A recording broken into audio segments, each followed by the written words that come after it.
Praise the Lord. आप सभी को जय मसीह की। परमेश्वर की जीवित उपस्थिति में हम सभी का स्वागत करते हैं। प्रभु का धन्यवाद करते हैं आज की सुंदर सुबह के लिए, आशीषित आराधना के लिए जो प्रभु के बच्चों ने हृदय से और खराई से, ईमानदारी से प्रभु के सम्मुख रखी। और मैं विश्वास करती हूँ इस आराधना से सभी जीवन आशीषित है। आइए प्रियो, इससे पहले कि हम आज के वचन में चलें, एक प्रार्थना में मिले। धन्यवाद करते सामर्थी परमेश्वर प्रभु आज की सुंदर सुबह के लिए। पिता, जब एक और अवसर आपने दिया कि हम आपके निकट इकट्ठा हो सकें, प्रभु जी आपके करीब आ सकें, प्यारे परमेश्वर धन्यवादी हृदय के साथ में आपकी वाणी को सुन सकें, वो बातों को सीख सकें पिता जो आज के दिन में आपने हमारे लिए रखी। पिछले बीते वक्त में प्रभु जी आपने हम सबको संभाला है, सुरक्षित रखा प्रभु, अपने पंखों में रखा। आपका धन्यवाद करते हैं। इस वक्त में प्रभु जी आपके नियंत्रण को चाहते हैं, आपके अनॉइंटिंग को चाहते हैं। एक एक जीवन प्रभु आपके नियंत्रण में होकर प्रभु बैठने पाए।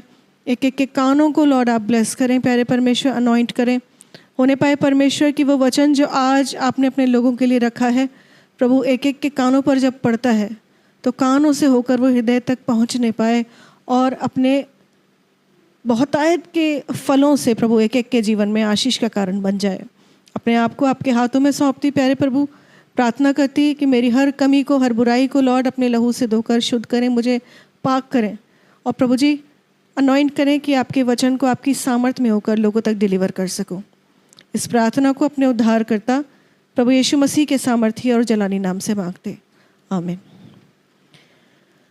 प्रियो, उत्पत्ति की पुस्तक में जब हम पहले अध्याय को देखते हैं तो वहाँ पर सृष्टि के बनाने का पूरा विवरण लिखा हुआ है। कैसे परमेश्वर ने अपने शब्दों से, अपने वचनों से एक एक चीज़ को बनाया। और इससे पहले कि प्रभु सब कुछ बनाता, पृथ्वी का रूप क्या था, कैसी वो बेडौल थी, कैसे अंधकार में थी, और इस तरह की बातों को हम उसमें देखते हैं। उत्पत्ति का पहला ही अध्याय और उसके 6 वचन में इस प्रकार लिखा हुआ है, फिर परमेश्वर ने कहा जल के बीच एक ऐसा अंतर हो कि जल 2 भाग हो जाए। तब परमेश्वर ने एक अंतर बनाकर उसके नीचे के जल और उसके ऊपर के जल को अलग अलग किया और वैसा ही हो गया। जैसे आप ऊपर के पदों में भी पढ़ेंगे तो वहाँ लिखा है कि 2 आयत में लिखा है, पृथ्वी बेडौल और सुनसान पड़ी थी और गहरे जल के ऊपर अंधियारा था। जल था वहाँ पर पृथ्वी के ऊपर, लेकिन वो किसी भी तरीके से कह सकते हैं कि मैनेज्ड नहीं था। सब तरफ अंधेरा, बेडौल, और उसी प्रकार जल का भी कोई वितरण या उसको कहिए कि वो डिवीजन नहीं था। लेकिन जब परमेश्वर ने चीज़ों को बनाना स्टार्ट किया तो उन्होंने जल को भी 2 हिस्सों में कर दिया, नीचे का जल और ऊपर का जल, और उसके बीच में एक गैप को ठहरा दिया। ये चीज़ हम आज तक भी देखते हैं। कुछ इसी प्रकार मैं आज बात करना चाहूँगी अग्नि के विषय में, आग के विषय में बात करना चाहूँगी। जिस प्रकार जल को परमेश्वर ने डिवाइड किया, ऊपर का जल और नीचे का जल करके, अग्नि को भी अगर आप बाइबल से देखें उसकी कई कैटेगरीज दिखाई देती हैं, है ना। बाइबल से ही अगर आप उसको देखेंगे आपको कई कैटेगरी, उसके कई हिस्से दिखाई देंगे। पृथ्वी की अग्नि को आप और मैं, हम सब जानते हैं, हम सब उसको, जो हम लोग जिस अग्नि को जलाने पाते हैं वो पृथ्वी की अग्नि के रूप में हम उसे जानते हैं। अपने घरों में, अपने अड़ोस पड़ोस में जो ह्यूमन एफर्ट से जलाई जा सकती है, पृथ्वी की अग्नि है। दूसरी अग्नि की मैं बात करूंगी, ऊपर की अग्नि या परमेश्वर की अग्नि या होली फायर की मैं बात करूंगी। और तीसरी अग्नि की बात करेंगे हम, नरक की अग्नि, जहाँ पे लिखा है कि वहाँ पर आग की झील बहती है, आग और गंधक की झील बहती है, वहाँ ऐसी आग है जो कभी नहीं बुझती। इन 3 हिस्सों में आग को आज हम देखेंगे। पहली बात जो हम कर रहे हैं पृथ्वी की अग्नि, उसको बहुत ज़्यादा रिफाइन करने की ज़रूरत नहीं है। किस तरीके से वो यूज़ की जाती है हम सब बेहतर जानते हैं। मैं डायरेक्टली सीधे सेकंड इसके पार्ट पे आना चाहूँगी, जो ऊपर की अग्नि या परमेश्वर की अग्नि को दिखाती है, प्रभु की आग को दिखाती है। पहली बात तो इन तीनों में ही कुछ ना कुछ डिफरेंसेस हैं और इनकी कैटेगरीज के थ्रू ही हम उन डिफरेंसेस को आज, उन अंतरों को आज समझने पाएंगे। क्या अंतर है तीनों अग्नियों में। परमेश्वर की अग्नि को हम जानने पर हैं, उसके विषय में हम बातचीत करने पर हैं। लय व्यवस्था की पुस्तक निकालेंगे और उसका 10वां अध्याय खोलेंगे। लय व्यवस्था की पुस्तक, उसका 10th चैप्टर और उसकी 1 से लेकर 3 तक वर्सेस।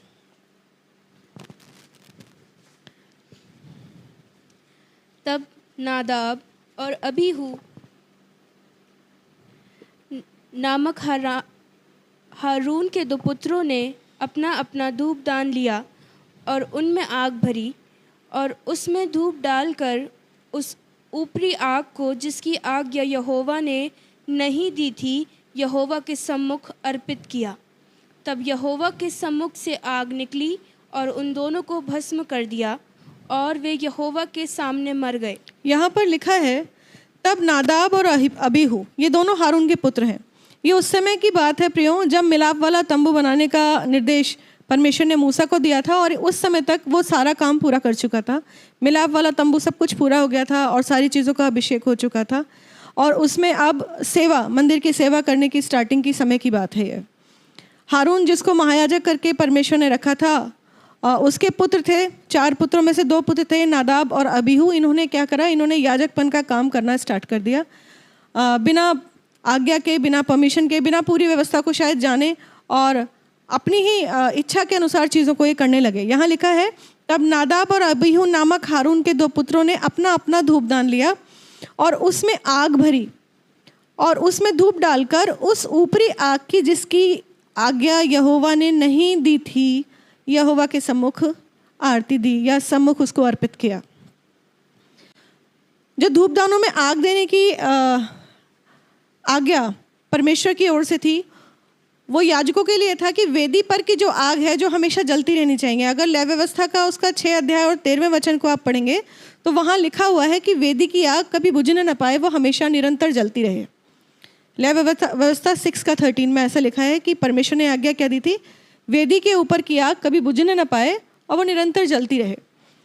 तो इन याजकों को जो धूपदान में आग देनी थी, ये वही आग होती थी जो वेदी के ऊपर अंगारे जल रहे होते थे। आज वहाँ पर जो बलिदान किया जाता था, जो पश्चाताप और समर्पण के साथ किया जाता था, ये अग्नि परमेश्वर ऊपर से भेजकर उस फायर को जलाते थे, है ना। ये आसमानी आग हुआ करती थी जो उस बलिदान पर गिरती थी और वो जलता था। और वही आग जो वेदी पे जल रही होती थी, वही इन्हें अपने धूपदानों में लेकर परमेश्वर के सम्मुख याजकों को अर्पित करना होता था।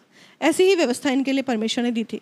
लेकिन इन्होंने क्या किया, नादाब और अबीहू ने पता नहीं ओवर कॉन्फिडेंस में आकर या केयरलेसनेस में आकर किस तरीके से इन्होंने इस कार्य को किया कि उस आग को ना लेते हुए, जो कि परमेश्वर ने लेने के लिए इन्हें गाइड किया हुआ था, अपनी तरफ से दूसरी अग्नि को, या कह सकते हैं पृथ्वी की अग्नि को लेकर उसमें भरा और परमेश्वर के सम्मुख अर्पित किया।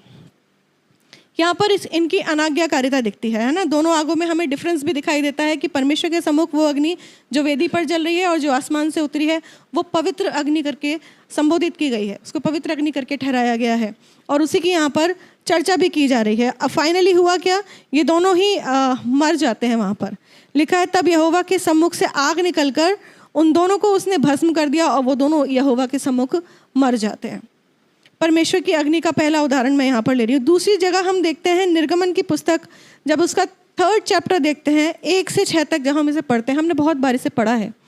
ये वो समय है जब मूसा अपनी ससुर की भेड़ बकरियों को चरा रहा होता है और वहाँ एक पर्वत पर उसने क्या देखा, एक बर्निंग बुश को, एक जलती हुई झाड़ी को देखा। वहाँ पर भी आग का वर्णन है। एक झाड़ी है जिसमें कि आग है ना, जिस जलती हुई क्यों है, क्योंकि उसमें आग है। लेकिन वो एक अजीब सी बात देखता है कि वो जो आग है बुश में लगी हुई है, झाड़ी में लगी हुई है, जलती तो है लेकिन उस पेड़ को भस्म नहीं कर रही है, उस झाड़ी को भस्म नहीं कर रही, ना ही उसके पत्ते मुरझा रहे हैं, ना ही वो जल के खत्म हो रही, उसे कंज्यूम नहीं हो पा रही झाड़ी उसमें, लेकिन बर्निंग बुश है। ये बात उसे थोड़ा सा अमेज करती है, उसके अंदर इस चीज़ को लेकर आती है कि मैं इसके करीब और जाकर देखूं। वो आगे जाता है उसे देखने के लिए। वहाँ पे परमेश्वर का दूत उस अग्नि में उसे दर्शन देता है और उसके बाद यहोवा परमेश्वर वहाँ उससे बातचीत करते हैं। ये अग्नि अगर साधारण की अगर अग्नि पृथ्वी की अग्नि होती तो वो झाड़ी कब के जल के मर जाती ना, लेकिन ये वैसी फायर नहीं थी। ये परमेश्वर की अग्नि थी जो इस बात को इंडिकेट कर रही थी कि ये फायर होली फायर है, लॉर्ड की प्रेजेंस को, लॉर्ड की माइट को, उनकी सामर्थ को वहाँ पर दिखा रही थी। और वहाँ पर दूत उससे कहता भी है कि ये जगह पवित्र है और तू अपने पैरों से जूती को उतार दे। तीसरा वर्णन करना चाहूँगी मैं एलिया से। ये दूसरे राजा में मिलता है 2nd चैप्टर और उसकी 11वीं वर्ष में जब आप देखेंगे, ये वो समय था जब एलिया स्वर्ग पे उठाए जाने पर था और उसके साथ एलिशा भी जा रहा था।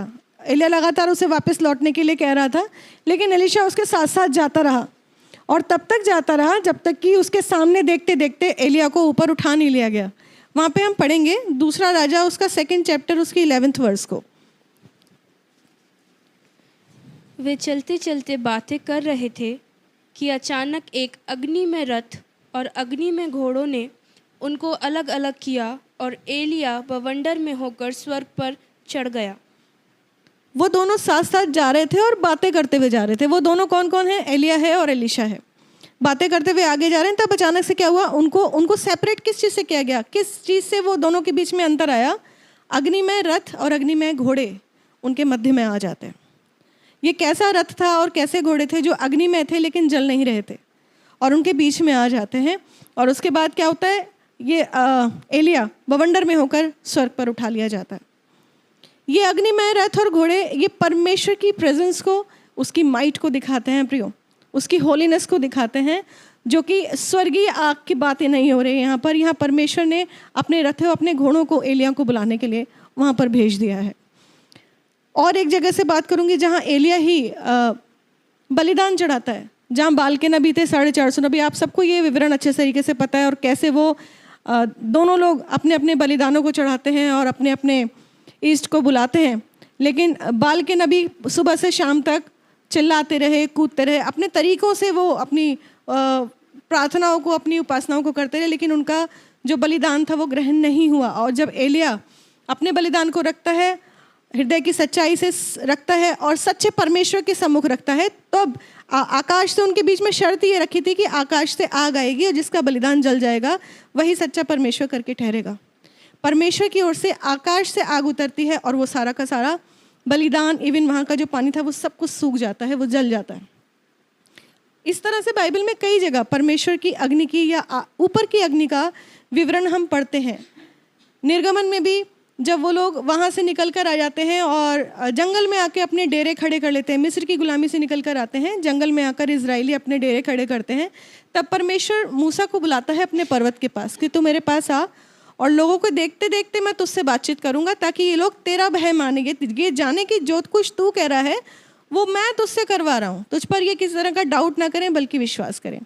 जब आप इसको वहाँ पे पढ़ते हैं ना, निर्गमन और उसका 19 चैप्टर 18 वर्स, ये बड़ा अद्भुत है। जब परमेश्वर वहाँ उतर के आए हैं, निर्गमन 19:18, तब किस तरीके से सीने पर्वत का दृश्य है वहाँ पर विवरण है। और यहोवा जो आग में होकर सीने पर्वत पर उतरा था, इस कारण समस्त पर्वत धुएं से भर गया और उसका धुआं भट्टे का सा उठ रहा था और समस्त पर्वत बहुत काँप रहा था। जब यहोवा वहाँ पर उतरा तो धुआं भी है, अग्नि भी है और इवन उसकी ऐसी माइटी प्रेजेंस वहाँ पे है कि पूरा पर्वत वहाँ काँप रहा था। यहोवा ने किसी और को उस पर्वत के निकट आने की आज्ञा नहीं दी थी, वहाँ बाड़ा बांधने के लिए कहा था और कहा था कोई उसको टच भी ना करे, ऐसा ना हो कि मर जाए। वो अग्नि परमेश्वर की उपस्थिति को, उसकी होलीनेस, उसकी माइट को प्रेजेंट करती है यहाँ पर। और भी जब हम प्रेरितों के काम में पेंतकुस्त के दिन के विवरण देखते हैं, वहाँ पर उसकी बातों को पढ़ते हैं, जब वो लोग 120 लोग उपरोठी कोठरी में जब प्रार्थना कर रहे होते हैं, जब पवित्र आत्मा उन पर उतर कर आता है और वो क्या कर रहे होते हैं, अन्य भाषा बोलने लगते हैं, तो क्या दिखाई दिया था? अग्नि की सी जीभें फटती हुई उनके ऊपर ठहर गई थी। ये सारे ही जितने भी बातें हमने डिस्कस की, जितने भी रेफरेंसेस देखे, इन सभी में हम ऊपर की अग्नि का विवरण बाइबल में देखते हैं और भी बहुत सी जगहों पर हम ऐसा देख सकते हैं। इस बात से बहुत क्लियरली पता चलता है कि जो ऊपरी आग है और जो पृथ्वी की आग है, दोनों में कोई सिमिलैरिटी नहीं है। कहने के लिए दोनों ही आग के नाम से जानी जाती है, लेकिन एक बड़ा डिफरेंस है। ऊपरी आग जो सुपरनैचुरल ग्लोरी को, परमेश्वर की सुपरनैचुरल ग्लोरी को दिखाती है, एक माइट को दिखाती है, अथॉरिटी को दिखाती है, प्रभु की प्रेजेंस को दिखाती है, वो चीज़ें हम यहाँ पर देखने पाते हैं। और इससे बढ़कर एक बात क्या है कि ये जो अग्नि है ये हार्मलेस है। किसके लिए हार्मलेस है? उनके लिए जो परमेश्वर के डरवैये हैं। परमेश्वर की जो अग्नि है, अगर हम ज़मीन की अग्नि की बात करें, पृथ्वी की अग्नि, नॉर्मल आग की बात करें, तो वो सबके लिए एक जैसा काम करती है। लेकिन जो परमेश्वर की अग्नि है वो हार्मलेस है उन लोगों के लिए जो उसके डरवैये हैं, बल्कि उनके लिए वो ब्लेसिंग्स को लेकर आती है। और परमेश्वर की अग्नि के ऊपर होकर, परमेश्वर की अग्नि पृथ्वी की अग्नि के ऊपर होकर अपने कार्यों को वो करती है।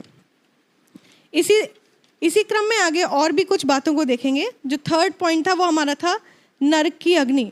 आइए थोड़ा सा हम इसके बारे में भी देखेंगे प्रकाशित वाक्य से।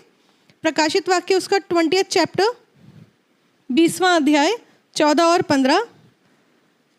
वहाँ पर देखेंगे क्या लिखा है नरक की अग्नि के लिए, जिसे हम आग और गंधक की झील करके भी जानते हैं। उसका विवरण हम कई जगह पूरी बाइबल में पढ़ने पाते हैं।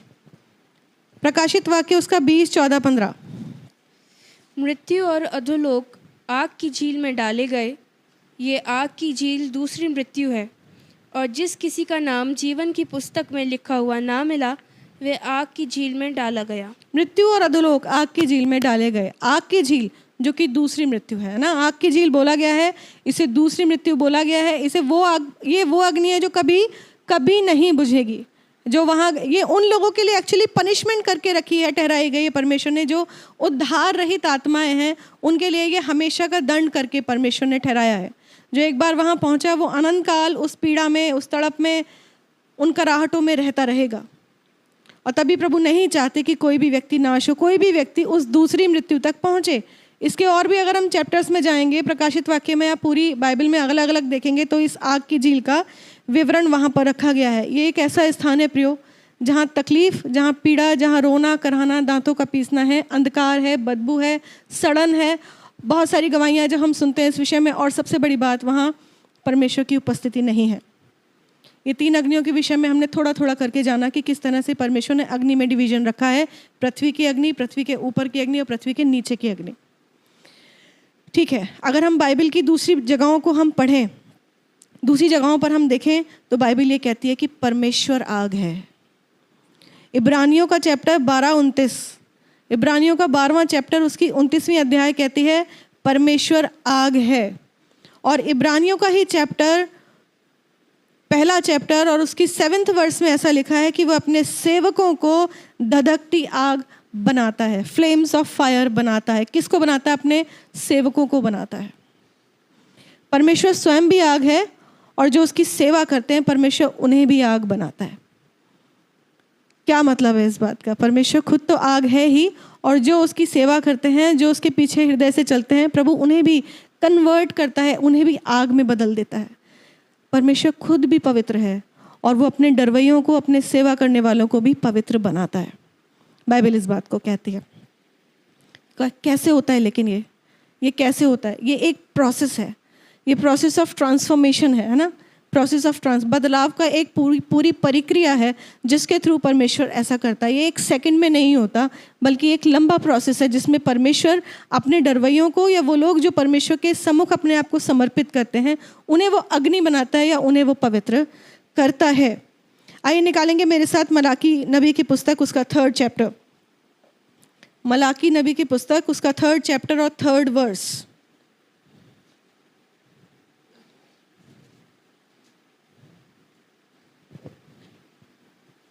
मलाकी 3:3। वह रूपे का ताने वाला और शुद्ध करने वाला बनेगा और लेवियों को शुद्ध करेगा और उनको सोने रूपे के समान निर्मल करेगा। तब वे यहोवा की भेंट धर्म से चढ़ाएंगे। वह रूपे का ताने वाला मतलब ताना क्या होता है?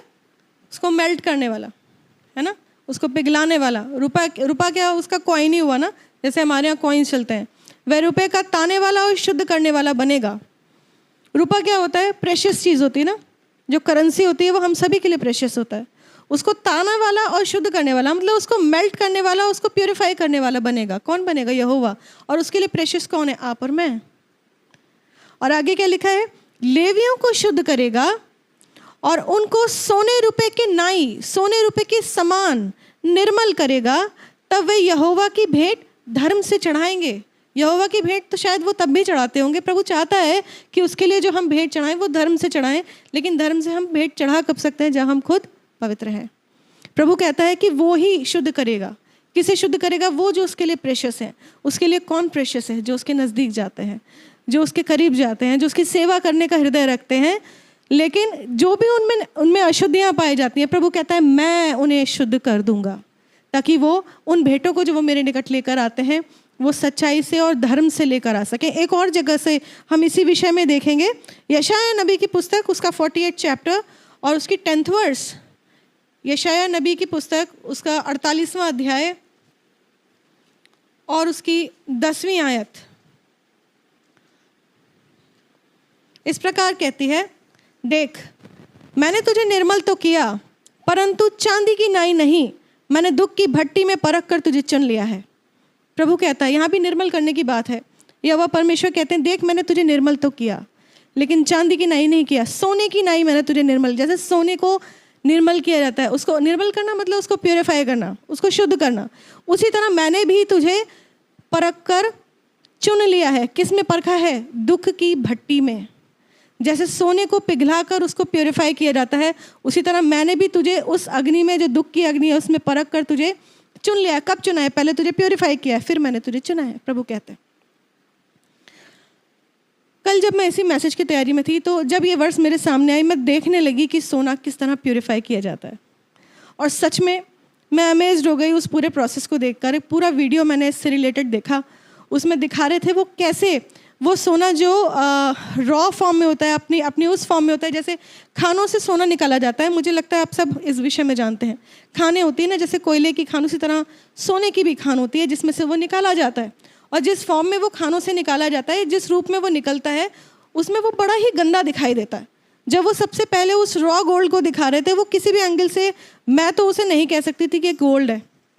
वो ऐसा लग रहा था बड़ा बेडौल और बड़ा ही गंदा पत्थर का एक टुकड़ा जैसा दिखाई देता था, बड़ा ही गंदा और बेडौल, उसका कोई शेप नहीं था, शेपलेस। उसमें गोल्ड जैसी तो कोई बात थी ही नहीं, मिट्टी ही मिट्टी, उसमें अलग अलग कलर्स, डार्क ब्राउन और बहुत सारे दूसरे कलर्स दिख रहा था। गोल्ड वो किसी भी एंगल से नहीं दिख रहा था।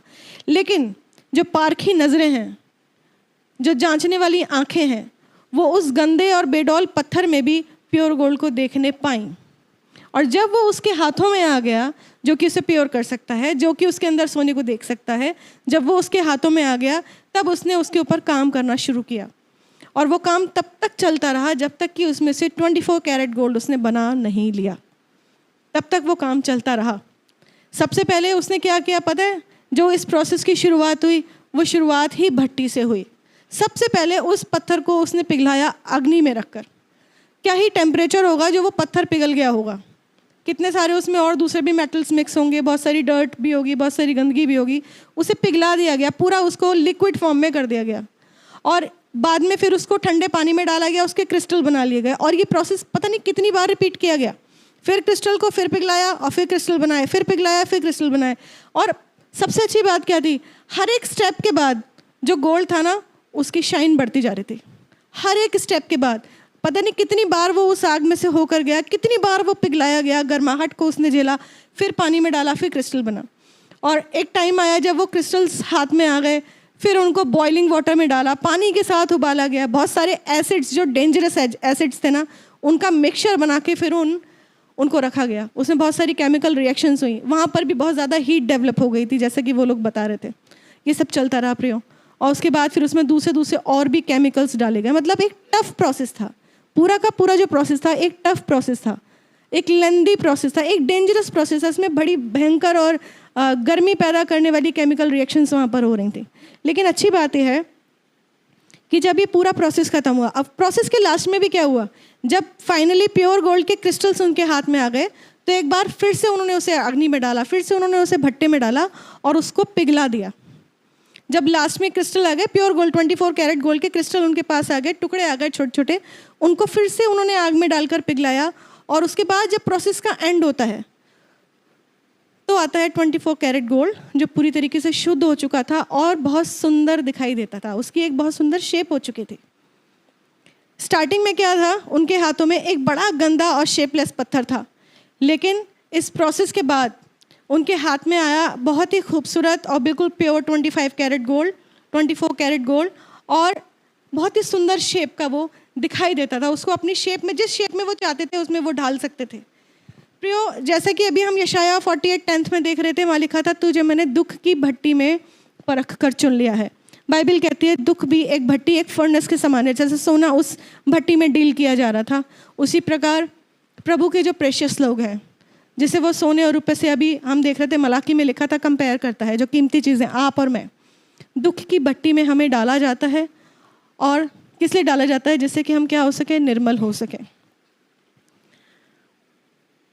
आपका और मेरा जीवन जब हम परमेश्वर के निकट आए, जब हम जीसस के निकट आए, यीशु के निकट आए जो हमारा ज्वेलर है, उस समय हम एक गंदे और एक बेडौल पत्थर के रूप में ही थे, एक बहुत ही गंदे पत्थर के टुकड़े के रूप में थे जब हम यीशु के पास आए।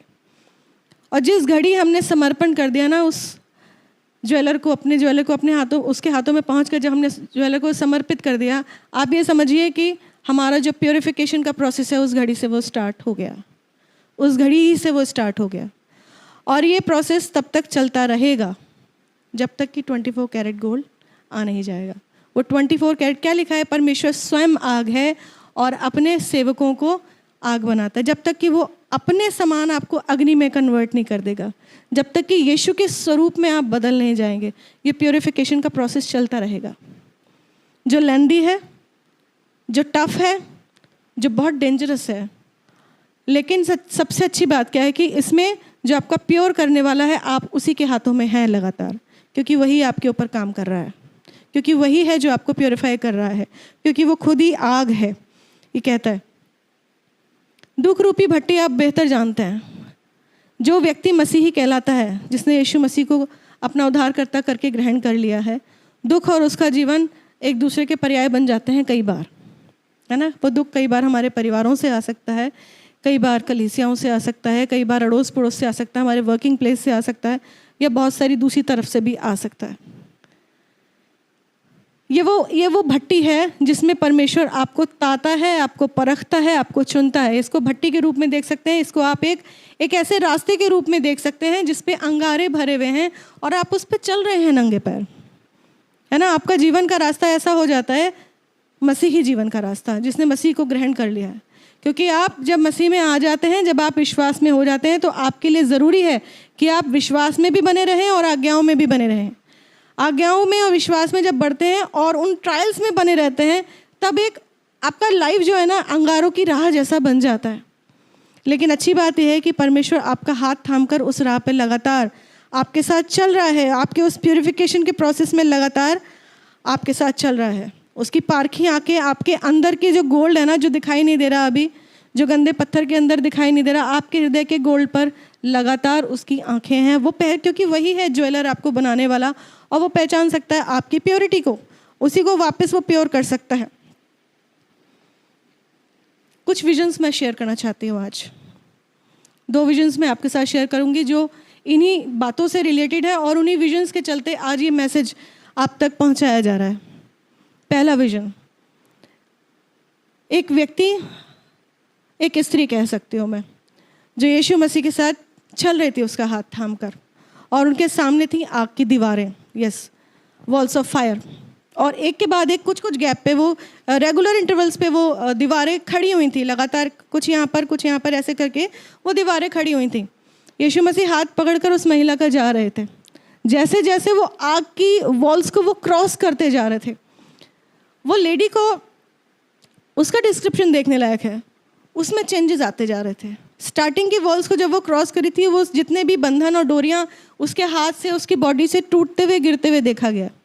और उसके बाद वो काउंटलेस थी वो वॉल्स, जो अग्नि की वॉल्स थी, जो फायर की वॉल्स थी, उनको कोई गिनती नहीं थी, पता नहीं कितनी। लेकिन जब फाइनली उस लास्ट वॉल से वो बाहर निकल कर आते हैं, तो वो लेडी जो थी वो सर से लेकर और अपने पैरों तक, हम बालों से लेकर, कपड़ों से लेकर पैरों तक, वो प्योर वाइट हो चुके थे। उसके सारे बंधन गिर चुके थे, और जैसा वाइट जीसस साथ में चल रहा था, सेम वैसा वाइट वो लेडी हो चुकी थी, वो दुल्हन हो चुकी थी, वो कलीसिया हो चुकी थी जिसे यीशु लेकर आने वाला है, लेकर जाने के लिए साथ में। वो तैयारी का प्रोसेस, ये जो सब कुछ दिखाया गया ना दर्शन में, ये तैयारी का प्रोसेस था एक्चुअली। जो वॉल्स ऑफ फायर थे, वो हमारे जीवन में आने वाली तकलीफ़ें, परेशानियाँ जो मसीह जीवन में आती ही हैं, अनवरत आती हैं, वो दिखाया गया। और ये भी दिखाया गया कि यीशु साथ में हाथ पकड़कर चल रहे हैं। यीशु साथ में चल रहे हैं, तभी वो स्त्री उन वॉल्स ऑफ फायर को क्रॉस कर पा रही है, तभी कर पा रही है। वो स्त्री कलीसिया का डिपिक्शन है प्रियो। और लास्ट वॉल तक आते आते वो उस दुल्हन में, जिसका विवरण श्रेष्ठ गीत में किया गया है 4:7, कि तू सर्वांग सुंदरी है और तुझ में कोई भी दोष नहीं, वो उस रूप में आके कन्वर्ट हो जाती है। वो यीशु मसीह के स्वरूप में आके कन्वर्ट हो जाती है। वो समय था जब यीशु अपनी दुल्हन को अपने साथ ले जाने पर था।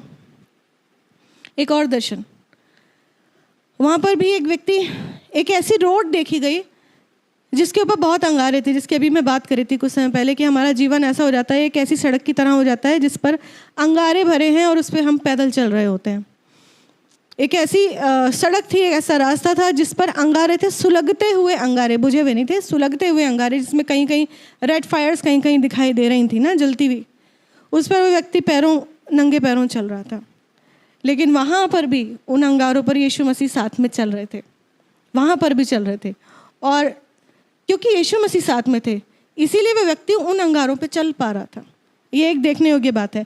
अगर यीशु मसीह साथ में नहीं होते तो शायद ही कोई व्यक्ति होता जो उन पे चल पा रहा था या चल सकता था। और वो लगातार कंटिन्यूस उस पर चलता रहा, मतलब बिना डगमगाए बिना गिरे वो चलता रहा, बैलेंस चलता रहा, बिना डगमगाए बिना गिरे, क्योंकि यीशु मसीह साथ में चल रहे थे। वो उन अंगारों पे भी चल पाया।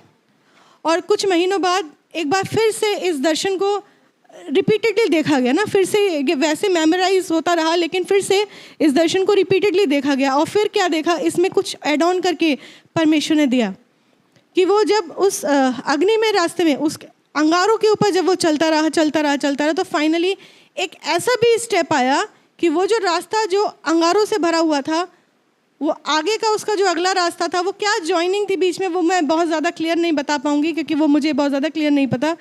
लेकिन एक टाइम पर आकर वो जो रास्ता अंगारों से भरा था वो अग्निमय रास्ते में कन्वर्ट हो गया। I hope you are getting.